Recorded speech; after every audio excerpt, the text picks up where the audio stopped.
दोस्तों, अगर माँ की ममता से मोहब्बत है तो चैनल को सब्सक्राइब कर दें। मेरा नाम हानिया फारूक है। मेरी उम्र 22 साल है। हम इस्लामाबाद में रहते हैं और मेरे 2 भाई हैं, लेकिन सब अपनी अपनी दुनिया में मसरूफ हैं। मेरे वालिदैन की भी अपनी दुनिया है। मेरे वालिद कारोबार के सिलसिले में सारा दिन घर से बाहर रहते हैं और मेरी वालदा अपने दोस्तों और समाजी कामों में मसरूफ रहती हैं। उनका ख्याल था कि अब उनके बच्चे बड़े हो चुके हैं और अपना ख्याल रख सकते हैं, लेकिन उन्हें इस बात का एहसास नहीं था कि इस उम्र में बच्चों को अपने वालदेन की उससे नज़र नहीं होती। खास तौर पर ऐसी माँ जो उनकी दोस्त बनकर उनके दिल की हर बात सुनती और समझती है। मेरी बहन का भी एक बड़ा समाजी हलका था, लेकिन मेरे ज्यादा दोस्त नहीं थे। मैंने खुद को अकेला मैं बहुत खुश था। मेरी बहन बहुत अकेला समझा और मेली थी। मैं इसे हर पार्टी में अपने साथ ले जाता था क्योंकि वो बहुत परातमाद थी और सबको पसंद करती थी। मैं इससे बिल्कुल भी शर्मिंदा नहीं था। मैं अपने घर वालों से भी आजाद ना हो सका। शायद ये मुझ में कुछ था जिसने मुझे खामोश और अलग कर दिया। स्कूल कॉलेज में लड़कियों को हंसते और बातें करते देखता था। उनकी जिंदगी भरी हंसी मुझे परेशान करती थी। मैं छीड़ छाड़ करता था क्योंकि मैं बचपन से ही शर्मीली किस्म की लड़की थी। फिर कॉलेज में मेरी दोस्ती नहाल नामी लड़की से हो गई। वो बहुत खूबसूरत थी, साथी ताल्लुक रखती थी और गरीब घराने से ताल्लुक रखती थी, लेकिन बहुत ज़हीन लड़की थी। फिर मेरी भी उससे अच्छी दोस्ती हो गई। कभी कभी मैं सोचती थी कि नहाल में आवाज़ से शर्म नाम की कोई चीज़ ही नहीं है, तो उसकी बात सुनकर मैं उसे पसंद करने लगा। महल अक्सर मुझसे कहता था कि मुझे भी लड़कों से दोस्ती करनी चाहिए, लेकिन मैं कहती थी कि अमीर दोस्त भी किसी से कम नहीं, जो मुझे मुफ्त में खिलाता है, बाहर ले जाता है, शॉपिंग पर ले जाता है। वैसे मेरे पास ऐसे दोस्तों की कमी नहीं थी। बस एक अच्छे दोस्त की जरूरत थी जो नहाल की सूरत में पूरी हुई। वो हर कॉलेज से था और अक्सर मेरे घर आता और और हम देर तक बातें करते।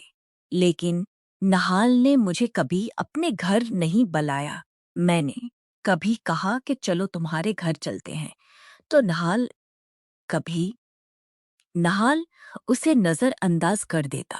फिलहाल मेरे वालिद का तबादला दूसरे शहर हो गया और वो भी चली गई। मैं नहाल को गले लगाकर बहुत रो रही हूँ। इसने कहा कि मैं तुम्हें रास्ते में फोन पर कॉल करूंगी। फिर हमने फोन पर बात की। मुझे मजबूरन दूसरा रास्ता इख्तियार करना पड़ा। एक दिन मुझे एक कॉल आई जिसे मैंने ये कहकर मुनक़ता कर दिया कि ये गलत नंबर है। फिर अगले दिन इसी वक्त मुझे इसी नंबर से कॉल आई। मैंने कहा, जनाब देखें, कल भी मैंने आपको बताया था कि ये रॉन्ग नंबर है। अब जब आपने सुना है कि ये लड़की की आवाज़ है, तो आप मुझे बार बार कॉल करके हरासा करेंगे। मैंने गुस्से से इससे और भी बहुत सी बातें कहीं। ओह ओह, अब मुझे गुस्सा आने लगा। मैं क्या करूं? मैं अपने दिल के हाथों बेबस हूं। मुझे उसकी बातों पर हैरत हुई। तुम कौन हो और तुम्हें मेरा नाम किसने बताया? جب محبت سچی ہو تو نام معلوم کرنا مشکل نہیں ہوتا پتا. تو چھوڑ دو. اس نے مجھے بیرون ملک اپنے گھر کا پتہ بتایا تو میں پریشان ہو گیا. پھر یہ سلسلہ جاری رہا. ہر رات ہم رات گئے تک فون پر بات کرتے. اس کی باتیں، آواز، اس کی رات کا شہر، پھر اس کی پکار. میں پاگل ہو جاؤں گا. فون کالز کا نشہ میرے اندر داخل ہو چکا تھا. 24 سے فون پر بات کرتے ہوئے 1 مہینہ ہو گیا تھا. پھر ہماری ملاقات نہیں ہوئی. ہولی پر شاویز کا ملاقات کے لیے اصرار بڑھ گیا. میں ملنے سے انکار کر دیتا کیونکہ میں اتنی ہمت نہیں تھی کہ اپنے والدین سے بات کر سکوں.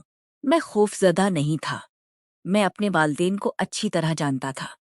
چاہے وہ کتنے امیر، ماڈرن، تعلیم یافتہ کیوں نہ ہوں، اندر سے وہی روایتی والدین تھے جو اپنی بیٹیوں کا شادی سے پہلے لڑکوں سے ملنا پسند نہیں کرتے تھے.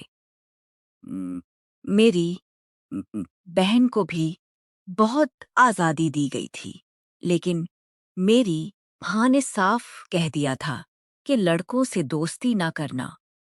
میں نے یہ کرنا چھوڑ دیا کیونکہ مجھے اس پر بھروسہ نہیں تھا. مجھے اس کی راحت محسوس کی. مجھے اس کی عادت نہیں تھی. مجھے اس سے پیار ہو گیا. یہ شاید میری زندگی میں آنے والا پہلا شخص تھا، اسی لیے میں اس کی طرف وجہ ہو رہا تھا. میں اپنے جذبات کو سمجھنے سے قاصر تھا. میں اس شرابی کو پریشان نہیں کرنا چاہتا تھا. اس لیے مجھے اس سے ملنے کا اتفاق ہوا. اگلے دن میں صبح سویرے پارلر گیا. اچھی طرح تیار ہوا. ایک مہنگا اور خوبصورت لباس پہنا. آج میں خود بھی اچھی لگ رہی تھی. میں 24 کے بارے میں ناہو کو فون پر سب کچھ بتاتا تھا. اس نے ہمیشہ مجھے بہترین مشورہ دیا. ایک دن میں 24 سے ملنے کے لیے ایک ہوٹل گیا. 24 کو دیکھ کر میں تھوڑا مایوس ہوا کیونکہ وہ سنورا سادھو نام کا ایک دبلا پتلا متوسط طبقہ کا لڑکا تھا. پھر میں نے خود کو تسلی دی کہ 24 اچھا انسان ہے. وہ مجھ سے پیار کرتا ہے اور میں بھی سیاہ رنگت والا ہوں. اس نے میری رنگت نہیں دیکھی اور مجھ سے محبت کر لی. یہ سوچ کر میں نے اسے رکھا اور ہم گھومنے لگے. کبھی ہوٹلوں میں اور کبھی پارکوں میں. پھر انایا کو بھی بلایا. اس کی سالگرہ کی تقریب تھی. اس کے گھر والے بھی موجود ہوں گے. میں اچھی طرح تیار ہو گیا اور شام کو جب ماں سے پوچھا کہ آپ کہاں جا رہے ہیں مجھے بتایا گیا کہ آپ کہاں جا رہے ہیں. ایک دوست کی سالگرہ تھی.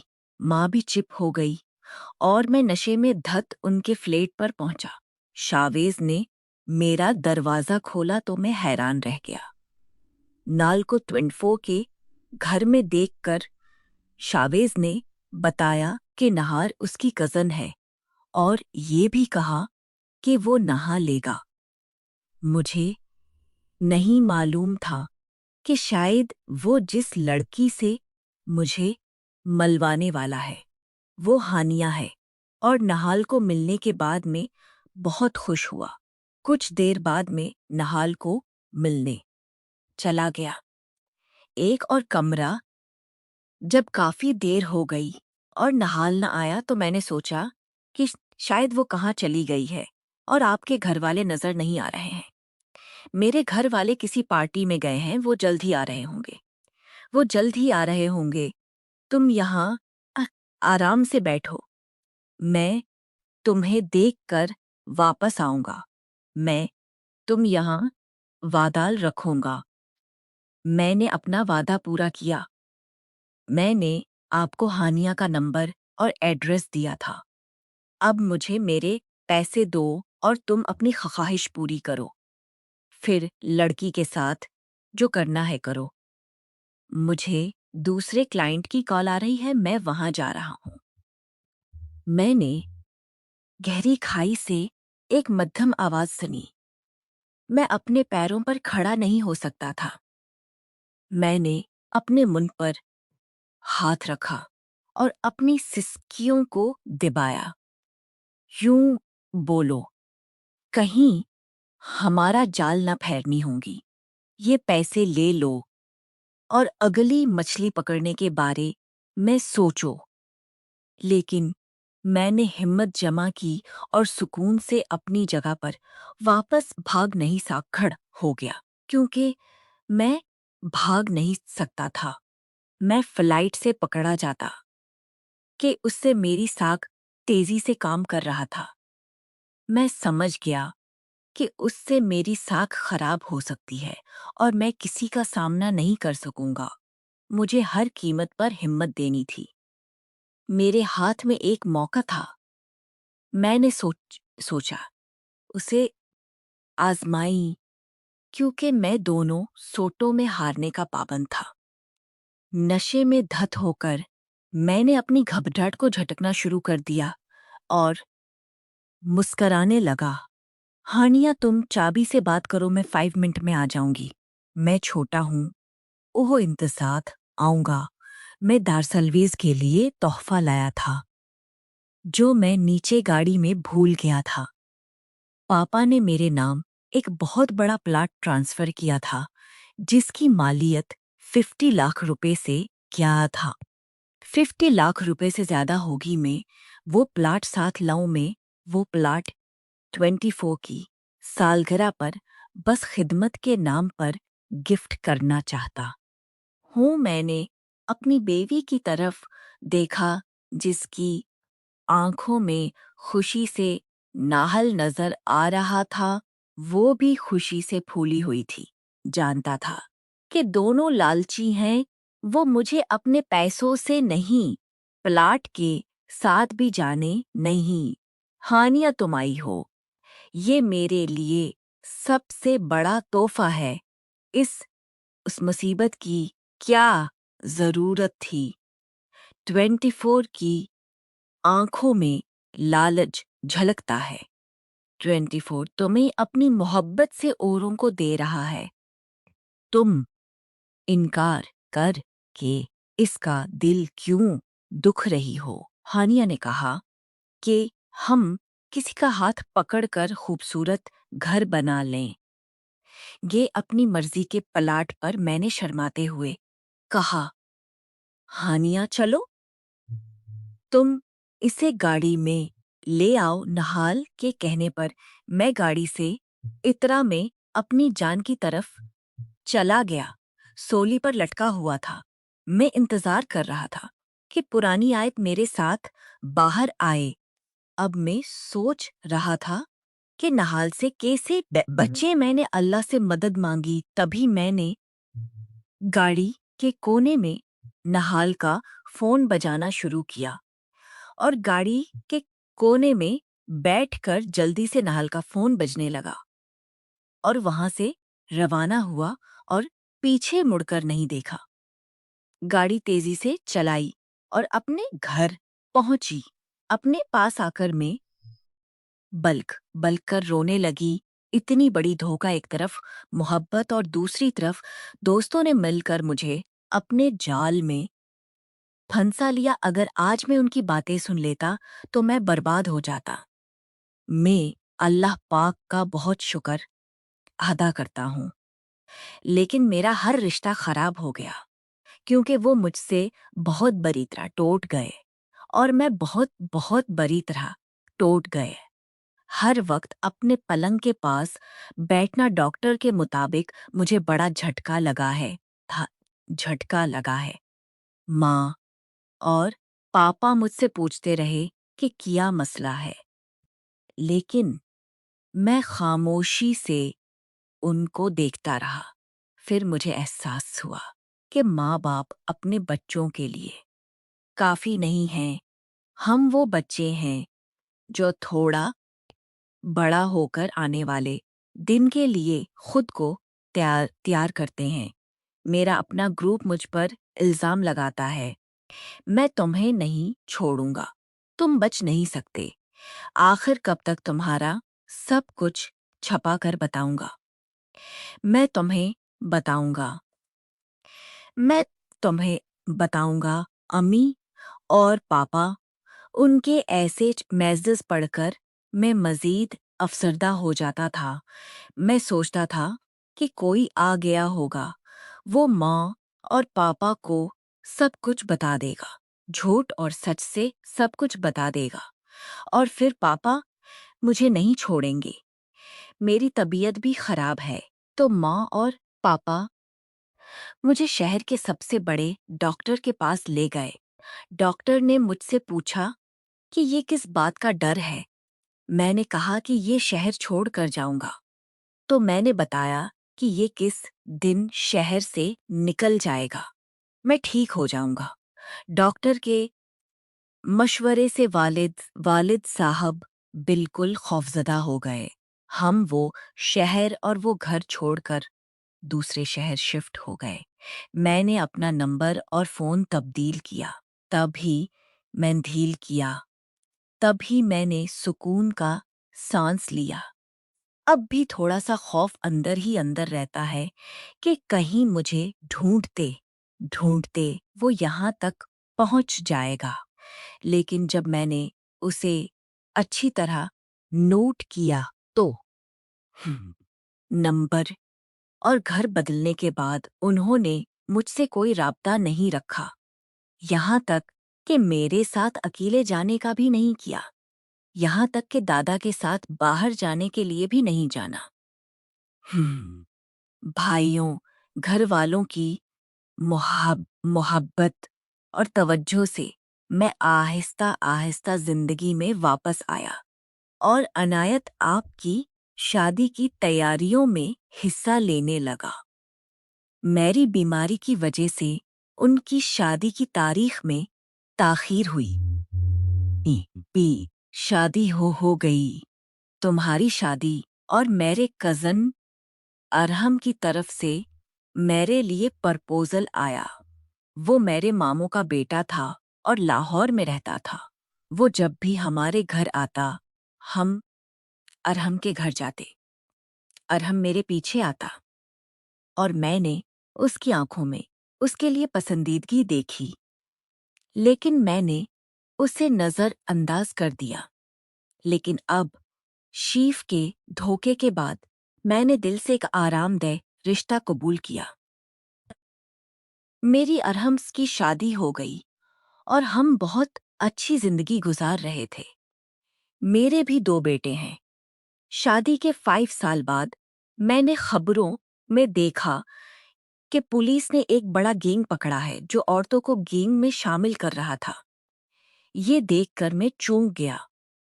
उसका मतलब ये था कि वो अपना मकसद पूरा कर के मुझे रुखसत कर देंगे। खबर सुनकर मैं बहुत रोया। वो मुझे परसुकून करने की कोशिश करता रहा। उसने सोचा कि मैं बहुत हंसता हूँ और हर किसी के बहुत दुख हूँ और हर किसी के दुख पर उदास होता हूँ। वो नहीं जानता था कि मुझ में कैसी मोहब्बत है। जंग जारी थी। शावेज और भन्ने ने मुझे अपने गलत नाम बताए। अब मैं चाहता हूँ कि उन्हें सख्त तरीन सज़ा मिले, कि उन्हें सख्त तरीन सज़ा मिले और वो अपने अंजाम को पहुँचें।